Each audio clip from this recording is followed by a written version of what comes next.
레디아 공주 3권 6. 다이아몬드 모양으로 배치된 군사들. 귀신왕이 사라진 것을 안 무진장 황자는 이성을 잃고 길길이 날뛰며 서둘러 군대를 동원했다. 아직 출정 준비가 끝나지 않았다는 참모들의 충언도 아무 소용이 없었다. 그는 수만 명의 정예군을 배에 싣고 바다를 건너 아홉별 왕국으로 쳐들어왔다. 레디아 공주는 전국에 군사를 모집한다는 방을 붙였다. 하지만 검은 제국의 대군이 쳐들어온다는 소식을 들은 사람들은 선뜻 군대에 자원 입대하지 못하고 망설였다. 아홉별 왕국의 국경 근처 동굴에서 생활하던 큰 자루도 레디아 공주가 붙인 방을 보았다.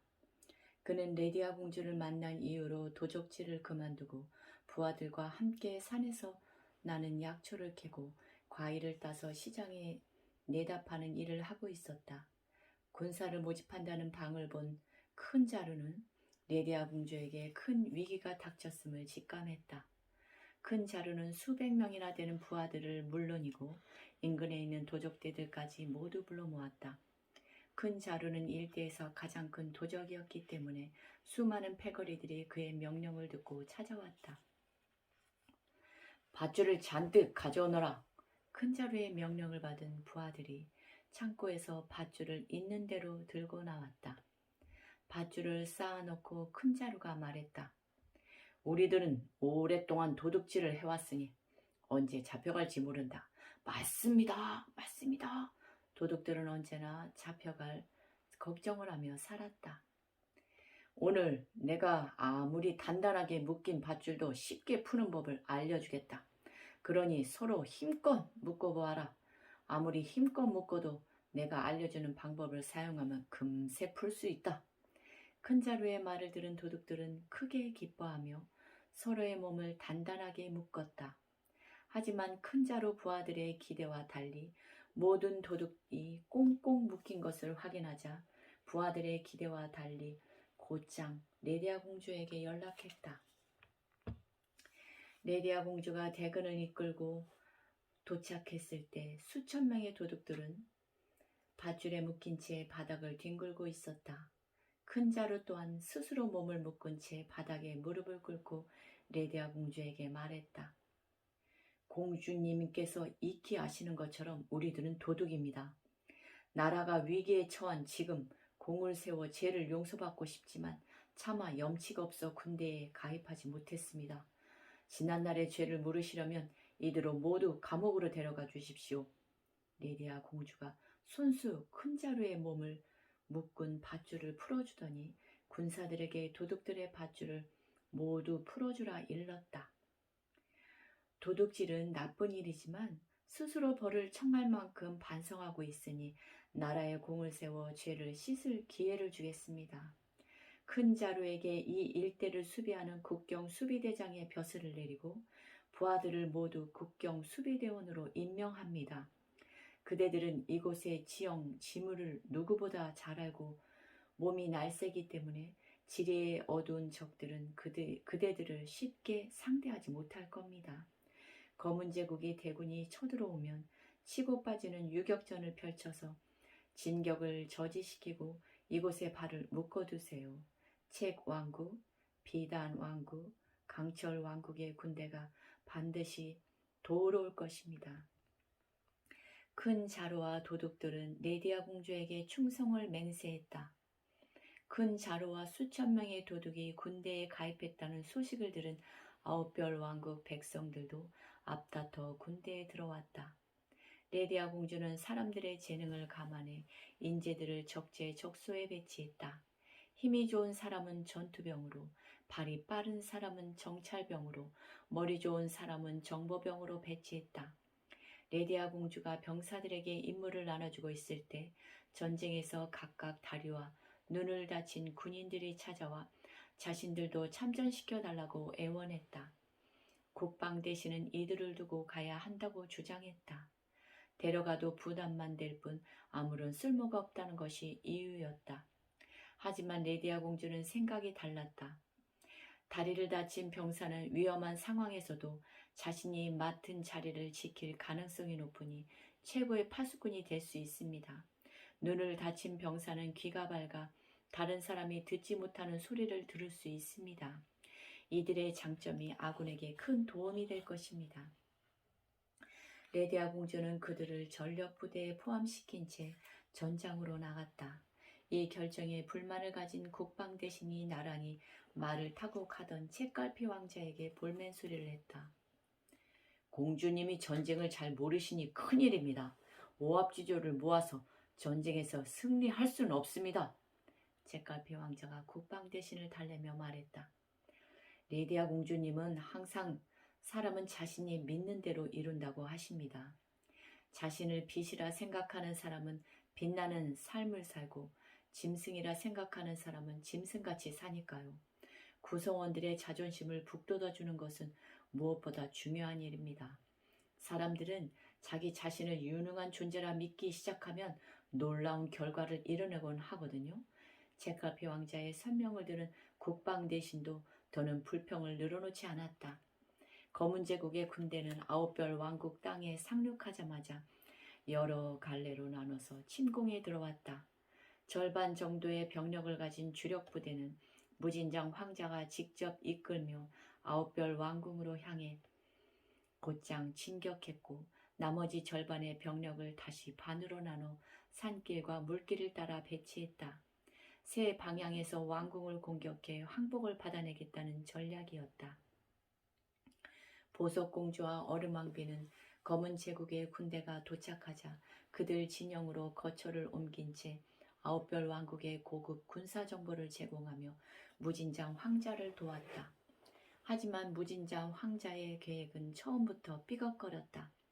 산길을 넘어 아홉별 왕궁으로 가던 25%의 병력은 큰 자루가 이끄는 국경 수비대의 유격전에 휘말려 발이 묶이고 말았다. 지형지물을 이용해 순식간에 나타났다. 사라지는 큰 자루의 부하들은 상대적으로 열세인 무기와 병력 규모를 기동력과 전술로 메우며 검은 제국 병사들을 괴롭혔다. 레디아 공주는 큰 자루에게 전술 한 가지를 알려주었는데 이는 실전에서 엄청난 위력을 발휘했다. 레디아 공주는 5명의 병사를 하나의 조로 묶은 뒤 4명을 다이아몬드 모양으로 배치하고 지휘관을 다이아몬드의 안쪽에 배치하는 진영을 알려주었다. 다이아몬드 모양으로 배치된 병사들은 정찰을 나가거나 전투가 붙었을 때 동서남북 방향을 각각 담당했고, 가운데의 지휘관은 사방을 살피며 명령을 내리거나 지원이 필요한 방향을 돕는 방식이었다. 큰 자루는 이 다이아몬드 진영을 정찰과 전투에 활용해 큰 전과를 올렸다. 다이아몬드 진영에는 어느 방향에도 빈틈이 없기 때문에 어둡고 험준한 산악 지형에서 정찰을 할 때는 상대를 먼저 발견했고, 싸움이 벌어지면 피해를 적게 입을 수 있었다. 검은 제국의 병사들은 다이아몬드 진영뿐 아니라 다른 면으로도 곤욕을 치러야 했다. 좁은 산길을 따라 행군하면 불화살과 불붙은 기름통이 날아왔고, 불타는 바위 덩어리들이 산 위에서 쏟아져 내렸다. 나무가 우거진 산속으로 큰 자루 일행을 뒤쫓아간 병사들은 포로로 사로잡히기 일쑤였다.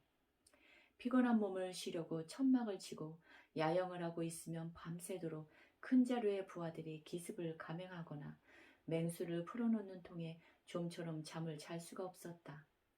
검은 제국의 병사들은 이러지도 저러지도 못하면서 시간만 보내야 했다. 물길을 따라 쳐들어오던 검은 제국의 수군 역시 상황은 비슷했다. 아홉별 왕국 수군에 투항한 해적들과 상선의 호위무사들이 물이 흐르는 방향과 바람을 이용해 화공을 펼치며 검은 제국 수군을 끈덕지게 괴롭혔다. 검은 제국 수군은 많은 배를 잃고 뒤로 물러날 수밖에 없었다. 산길과 물길을 타고 움직이던 병력이 주춤거리자 무진장 황자는 자신이 이끄는 주력 부대를 이끌고 정면 돌파하기로 마음먹었다. 보석공주가 산길과 물길로 공격하던 부대들이 주춤거린다는 소식을 듣고 무진장 황자에게 걱정스럽게 물었다.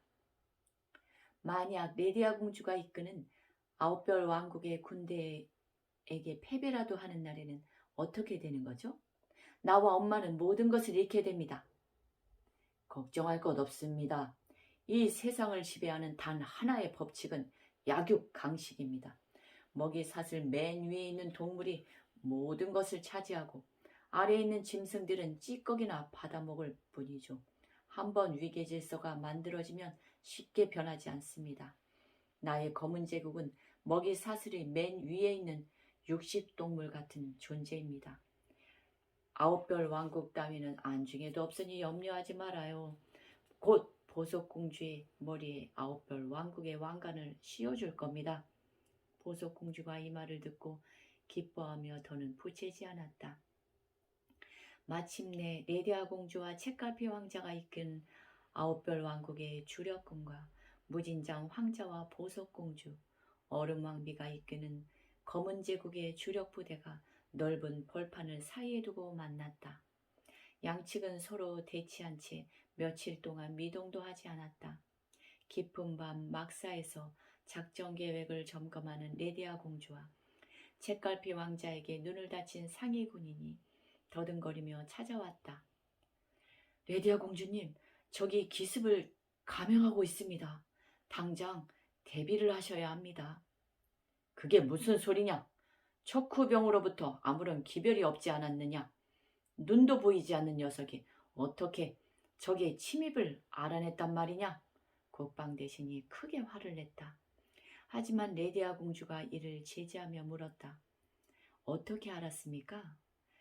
레디아 공주님, 저는 전쟁에서 눈을 다쳐 앞이 보이지 않습니다. 대신 누구보다 귀가 예민하지요. 땅에 귀를 대고 시시각각 적의 동태를 파악하고 있었는데 많은 병력이 은밀히 움직이는 미세한 소리가 들렸습니다. 레디아 공주가 당장 하늘을 향해 불화살을 수십 개 쏘아 올리라는 명령을 내렸다. 하늘로 올라간 불화살의 불빛 아래 신발과 무기를 헝겊으로 감싸 소리를 없앤 특공대가 야금야금 기어오는 모습이 보였다. 전방의 수비대가 시간을 벌어주어야 후방의 전력부대가 전투 준비를 마칠 수 있습니다. 국방 대신이 전방을 지키는 수비대에게 전투를 지시했다. 하지만 갑작스런 대규모 기습에 당황한 수비대는 진영이 허물어지면서 뒤로 밀리기 시작했다. 깊게 잠들어 있던 주력 부대가 전투 대용을 갖추기 전에 적이 진영 안으로 침입하면 참패를 당할 것이 분명했다. 이때였다. 다리를 다친 상위 군인이 도망간 수비대 한 명의 빈자리를 메우며 적을 향해 쉴 틈 없이 화살을 날렸다. 이곳을 사수하라는 것이 레디아 공주님의 명령이다. 자리를 이탈해도 좋다는 명령을 나는 받은 바가 없다. 상위 군인은 다리가 불편해서 적이 코앞에 들이닥쳐도 도망칠 생각조차 하지 않고 용감하게 적군 특공대의 기습을 저지하고 있었다. 이 모습을 본 수비대원들은 평소 다리가 성치 않아 전쟁에 도움이 되지 않는다고 무시했던 상위 군인이 죽음을 두려워하지 않고 용감히 싸우는 모습을 보고 부끄러움과 용기를 동시에 느꼈다. 주력 부대가 전투 태세를 갖출 때까지 자기 자리를 지켜라. 수비대원들은 누가 먼저랄 것도 없이 지정된 위치로 돌아가 한 걸음도 물러서지 않고 특공대의 기습을 막아내기 시작했다. 아홉별 왕국의 주력 부대는 곧바로 전투 준비를 마치고 특공대를 몰아냈다. 특공대가 아홉별 왕국 주력 부대의 진영을 무너뜨리지 못하고 날이 밝자 무진장 황자가 곧바로 총공격을 명했다. 무진장 황자는 자신 주변에 짙은 연막탄을 연신 터뜨려 자신의 모습을 적이 볼 수 없도록 위장하고 부하들에게 연신 공격을 독려했다. 무진장 황자, 얼음왕비, 보석공주는 거대한 연기 안에 숨어 있었기 때문에 모습을 찾을 수가 없었다. 아홉별 왕국 주력 부대보다 3배나 많은 검은 제국 군대가 폭풍처럼 밀려들었다. 아홉별 왕국의 용감한 장군과 병사들이 무진장 황자의 위치를 찾으려고 수차례 돌격했지만 강력한 저항에 부딪혀 모두 실패하고 말았다. 국방 대신이 다급하게 보고했다. 연기가 너무 자욱해서 무진장 황자를 찾을 길이 없습니다. 레디아 공주마저 잠깐 동안 앞이 캄캄해졌다. 이 일을 어쩌면 좋지요? 동맹국의 군대는 언제 올지 모르는데 적에게서는 저리도 매서우니 어둠에 가려 눈앞이 캄캄합니다. 레디아 공주의 말을 듣던 책갈피 왕자의 머릿속에 영감이 떠올랐다. 평소 어둠조차 이용하라고 하시지 않았습니까? 어둠을 이용해 더 밝게 빛나라고 말입니다. 길을 찾을 수 없다면 길을 만들어야지요. 책갈피 왕자가 눈을 동그랗게 뜨고 자신을 바라보는 레디아 공주를 안심시키며 군령을 내렸다. 모든 화살과 투석기와 화포를 검은 연기가 피어나는 곳을 향해 집중하라. 연막탄이 정확한 위치를 가려주는 것만 생각하지 대략적인 위치를 알려준다는 생각을 못하는 어리석은 지휘관이 이끄는 군대 따위는 두렵지 않다. 전군 사격하라. 책갈피 왕자는 연막탄에 가려 무진장 황자, 얼음 왕비, 보석공주의 모습을 찾을 수 없자 연막탄이 있는 곳 전체를 초토화시키는 전략을 구사했다. 수만 발의 화살, 바위, 포탄이 연막탄이 피어나는 곳에 쏟아졌다. 과연 얼마 지나지 않아 소스라치게 놀란 무진장 황자, 얼음 왕비, 보석공주가 공격을 피해 달아나기 시작했다. 지휘관이 달아나자 검은 제국 주력군도 일시에 흔들렸다. 이때 세 방향에서 강철왕국, 책왕국, 비단왕국의 지원군이 나타나 적의 후방을 공격했다. 검은 제국 군대는 결국 뿔뿔이 흩어지고 말았다. 책갈피 왕자와 레디아 공주가 근위병을 이끌고 달아나는 무진장 황자 일행을 뒤쫓았다. 무진장 황자를 잡아 항복을 받아야 전쟁이 다시 벌어지는 것을 막을 수 있었다. 한참 말을 달려 추격하는데 거센 눈보라가 치면서 한 치 앞도 볼 수 없는 상황이 되었다. 책갈피 왕자가 레디아 공주의 손을 잡았기 때문에 서로 떨어지지 않을 수 있었다. 하지만 눈보라가 멈추고 사방을 둘러보았을 때 근위병의 모습은 보이지 않았다. 책갈피 왕자가 추위에 떠는 레디아 공주를 부축하고 길을 찾고 있을 때 저 멀리서 남녀가 다투는 소리가 들렸다. 책갈피 왕자와 레디아 공주가 나무 뒤에 몸을 숨기고 지켜보니 무진장 황자와 보석공주가 다투고 있었는데 얼음망비가 보석공주 편을 들며 거들었다. 말다툼 끝에 화가 머리끝까지 난 무진장 황자가 뒤도 돌아보지 않고 떠나버렸다. 보석공주가 자신을 데려가야 한다고 악을 썼지만 그는 들은 척도 하지 않았다. 무진장 황자가 떠나자 이번에는 보석공주와 얼음왕비가 서로 상대의 잘못이라며 큰 싸움을 벌이다가 각자 다른 방향으로 걸어가 버렸다. 세 사람이 모두 사라지자 이번에는 레디아 공주가 몸을 가누지 못하고 땅바닥에 주저앉았다. 책갈피 왕자가 이마를 만져보니 온몸이 불덩어리 같았다. 저까지 데리고 움직이면 두 사람 모두 화를 입게 될 겁니다. 몸이 성한 책갈피 왕자님부터 몸을 피하세요. 이 추위에 환자를 데리고 멀리 못 갑니다. 책갈피 왕자와 레디아 공주 모두 전투용 갑옷을 입고 있었지만 살을 에워 추위가 몰아쳐 체온을 유지하는 데에는 큰 도움이 되지 않았다. 다시 눈보라가 치기 시작했다. 눈보라가 어찌나 심한지 자칫 잘못하다간 눈보라에 날아갈 지경이었다. 책갈피 왕자는 말없이 레디아 공주를 등에 업었다. 책갈피 왕자는 레디아 공주가 의식을 잃지 않게 계속 말을 걸며 눈보라를 벗어날 길을 찾아 헤맸다. 혼자도 걷기 힘든 상황에서 환자까지 업은 책갈피 왕자는 당장이라도 쓰러질 듯한 고통을 느꼈지만 죽을 힘을 다해 걸음을 옮겼다.